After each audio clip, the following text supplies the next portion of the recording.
خوش آمدید کہتے ہیں آپ کو پروگرام میں. ایک بار پھر ہم نے ڈسکشن کی بیس بنائی, کچھ اکنامک ٹرمز کو سمجھنے کی کوشش کی, کچھ اکنامک فینومیناز کو بڑے آسان ترین الفاظ میں ہم نے جاننے کی کوشش کی, اور اس سلسلے کو جاری رکھتے ہیں. زید حامد صاحب بھی ہمارے ساتھ ہیں اور اکنامکس کے حوالے سے, اکنامک ٹیررزم کے حوالے سے ایک اپنا پوائنٹ آف ویو رکھتے ہیں. ہاں, کراچی اسٹوڈیو میں بڑے ریناؤنڈ اکانومسٹ جناب شبر زیدی صاحب ہمارے ساتھ.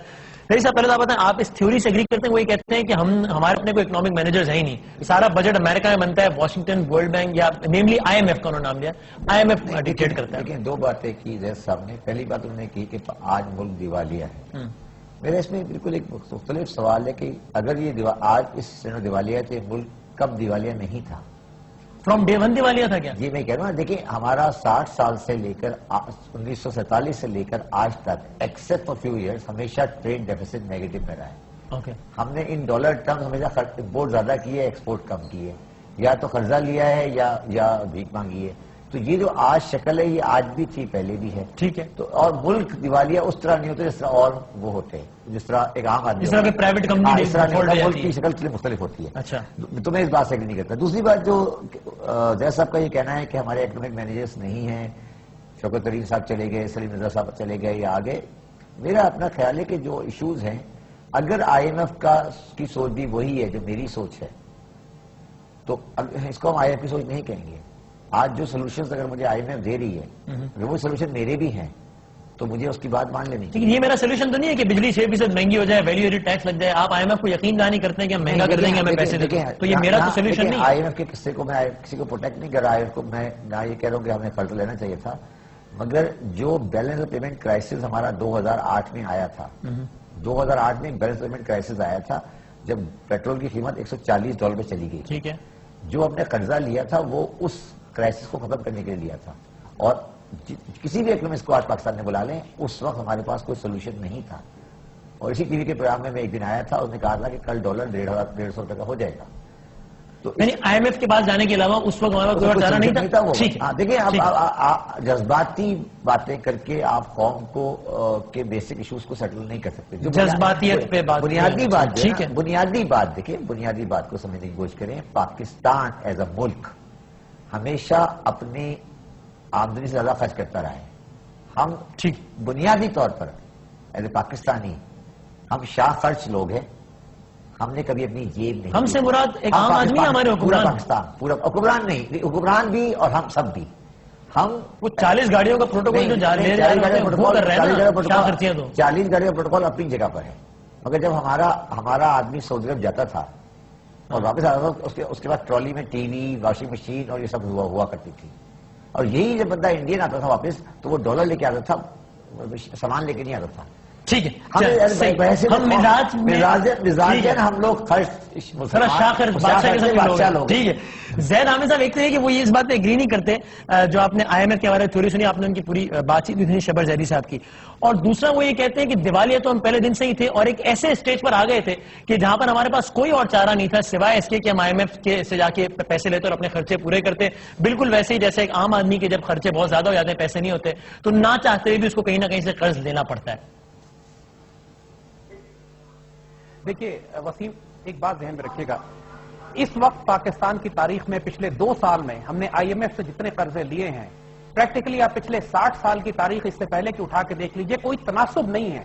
پچھلے 2 سال میں ہم نے پریکٹیکلی 40% اس تمام قرضوں کا لے لیا ہے آئی ایم ایف سے, اور ان شرائط پہ جو اتنی خطرناک اور خوفناک ہیں کہ اگر ہم آپ کو شرائط پڑھ کے تھوڑی سی سنائیں. پہلی بات تو یہ کہ یہ خفیہ شرائط ہیں, آج تک پبلک میں کبھی ڈسکس نہیں کی گئی, پارلیمنٹ میں نہیں بتایا گیا, پریس میں نہیں چھپائی گئی.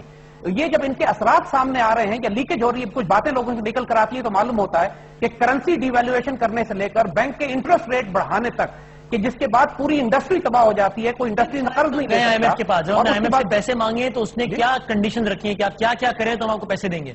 میں آپ کو ہم کچھ اور بتاتے ہیں نا کہ پہلی بات تو یہ کہ کرنسی ڈی ویلیویشن ہے, اس کے اندر سبسڈی اینڈ کرنا ہے گیس اور بجلی, پانی کے اوپر, بجلی پہ جو عام آدمی کو سبسڈی ملتی تھی, بجلی انرجی کی کاسٹ اس کی جو کم ہوتی تھی حکومت کی طرف سے, اس کی سبسڈی ختم کر دی.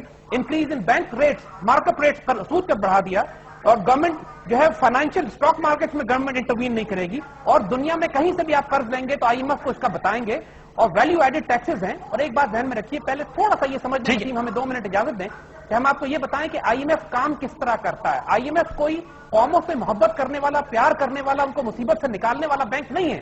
ان کو دنیا میں اکنامک انسلیورمنٹ میں غلام بنانے والا ملک ہے. اور یہ پاکستان کا کیس نہیں ہے, دنیا میں 1000 جگہ یہ کر چکے ہیں, پورا ساؤتھ امریکہ یہ کھا چکے ہیں, افریقہ کے ملکوں کو یہ کھا کے ختم کر چکے ہیں. ان کا طریقہ یہ ہوتا ہے کہ سب سے پہلے یہ اپنے کرپٹ کرونیز کو ملک میں طاقتور جگہوں پر بٹھاتے ہیں لے جا کر, جو کہ پالیسیز کنٹرول کرتی ہیں, فائنینشیل فسکل پالیسیز کنٹرول کرتی ہیں اس ملک کی. دوسری چیز, اس ملک میں میسو کرپشن کو پروموٹ کیا جاتا ہے یا اس کو نہیں روکا جاتا. کوئی شرط IMF کی ایسی نہیں ہے پاکستان پر کہ کرپشن بھی روکی جائے گی.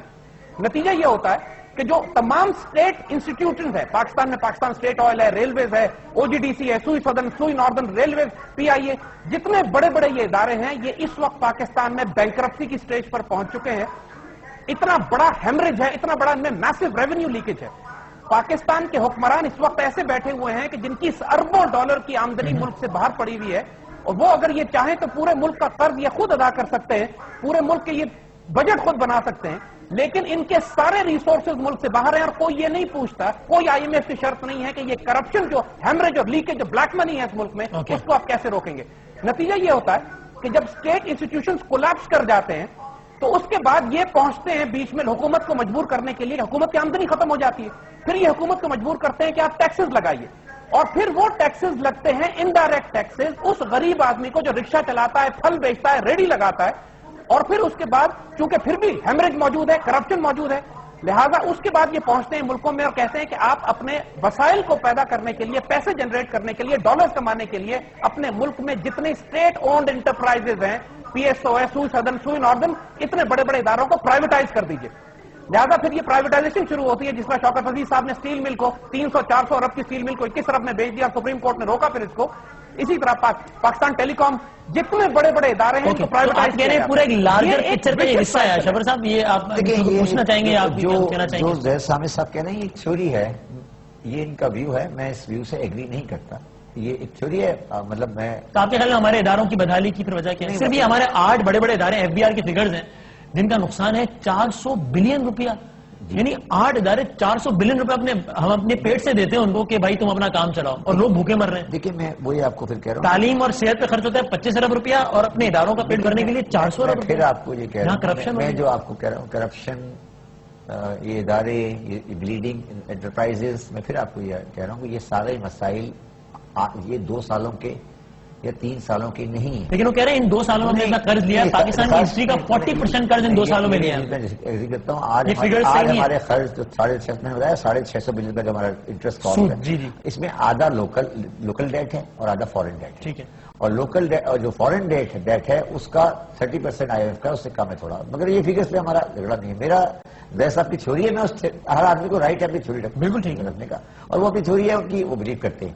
میں اس تھیوری سے ایگری نہیں کرتا, میں اس سسٹم کے اندر زندہ رہنا چاہتا ہوں.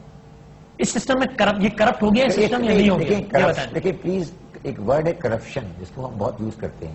ایک ہوتی ہے کرپشن, فائنینشیل کرپشن, ایک ہوتی ہے انٹلیکچوئل کرپشن. ٹھیک ہے, پاکستان انٹلیکچوئل کرپشن کا شکار رہا ہے 62 سال سے. ٹھیک ہے, اور فائنینشیل کرپشن کرا ہے نہیں, اس فائنینشیل کرپشن اس سے انٹلیکچوئل کرپشن کا رزلٹ ہوتی ہے. اچھا, جب آپ کسی ملک کو سیکورٹی اسٹیٹ بنائیں گے 62 سال سے, اور اس 62 سال میں اس ملک کے بارڈر ہمیشہ کھلے رہیں گے, اور ملک کو نظریوں کی بنیاد پہ چلایا جائے گا, اور تعلیم, صحت اور ڈیولوشن کو سبجیکٹ نہیں بنایا جائے گا, ملک کے بنیادی مسائل کو نہیں لایا جائے گا, نظریات اور عقائد کو آگے لایا جائے گا, اور ایک یوٹوپین نظام کی بات کی جائے گی, تو ہر قوم اسی نتیجے میں پہنچے گی جس نتیجے میں آج ہم پہنچے ہوئے. مجھے ایک سوال کا جواب دیں, یہ گورنمنٹ آئی, اب of course this is not a political show, لیکن میں آپ کہہ رہے ہیں فائنینشیل کرپشن میں ایک سوال پوچھنا چاہ رہا ہوں. میں نہیں کہہ رہا فائنینشیل کرپشن نہیں ہے, میں صرف یہ کہہ رہا ہوں جب آپ intellectual corruption since the beginning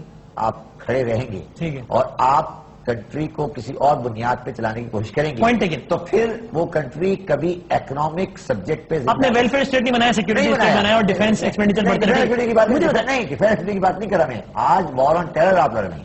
ٹھیک ہے, آج یہ وار آن ٹیرر 79 میں شروع کی تھی ہم نے. ٹھیک ہے, ہم نے 65 کی وار بھی لڑی تھی, 71 کی وار بھی لڑی تھی, اور ہم ہر 10 سال بعد اپنے کو ایک نئی وار تھوپتے ہیں.